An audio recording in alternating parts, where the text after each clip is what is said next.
Hi, it's HardReset, and today I'm gonna show you how to fix fast charging not working on Samsung S25 Edge.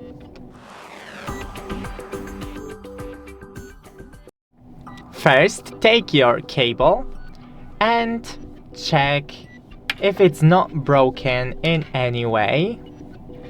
No, it's not. Then I'm gonna plug it back in. Okay. Then clean the charging port.